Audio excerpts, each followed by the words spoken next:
Ce mercredi 3 juillet, Roland Dumas est décédé à l'âge de 101 ans, a rapporté Le Figaro. Dans les années 80, l'homme politique a fait couler beaucoup d'encre en raison de sa relation extra-conjugale avec Christine de Viéjoncourt. Mais que devient son ex-maîtresse, l'autoproclamée putain de la République? Triste nouvelle, ce mercredi 3 juillet, Roland Dumas s'est éteint à l'âge de 101 ans. L'homme politique était connu pour être le ministre des Affaires étrangères sous la présidence de François Mitterrand.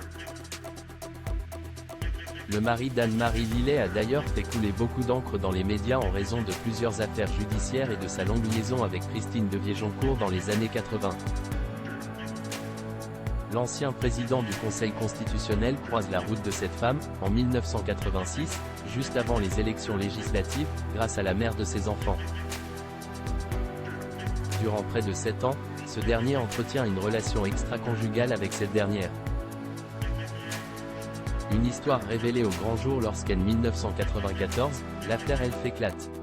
Pour rappel, 504 millions de dollars ont été détournés de l'entreprise textile Biedermann par Elf, entre 1989 et 1993.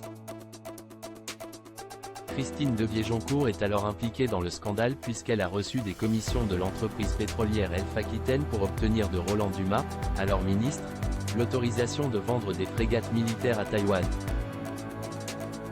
Après son incarcération et 2 procès très médiatisés, Christine de Viéjoncourt tombe peu à peu dans l'oubli aux yeux des Français. Seulement, durant cette période-là, cette dernière s'est plongée dans une de ses nombreuses passions, l'écriture. Elle a écrit de nombreux livres, dont le dernier en avril 2020, intitulé Ces messieurs qui nous gouvernent. L'ancienne maîtresse de Roland Dumas serait aussi très engagée dans la vie associative. Plus particulièrement auprès de l'association Novopol qui s'intéresse au sort des Ukrainiens russophones en zone de guerre.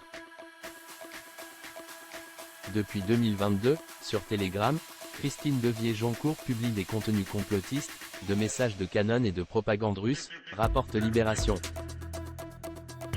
Mort de Roland Dumas, Christine de Viéjoncourt marquée par son passé. Au cours d'un entretien accordé à son éditeur en 2016, Christine de Viéjoncourt était revenue sur cette affaire judiciaire qui avait non seulement marqué les esprits, mais également sa vie. Je fus médiatisée à travers cette affaire d'état des frégates de Taïwan et pour me défendre j'ai écrit plusieurs essais, avait-elle confié à Libre Bonimenteur, avant de poursuivre. Mais ce n'est pas ma vie. Je préfère m'évader en écrivant des romans fiction. Le problème en France est que je suis estampillé corruption politique. Difficile de s'en sortir. Une médiatisation trop forte, voire trop pesante, qu'il a alors encouragé à quitter l'Hexagone pour la Norvège. Un pays dans lequel l'ex-juge Eva Joly l'avait envoyé quelques mois derrière les barreaux, comme l'avait précisé Le Parisien, en 2007.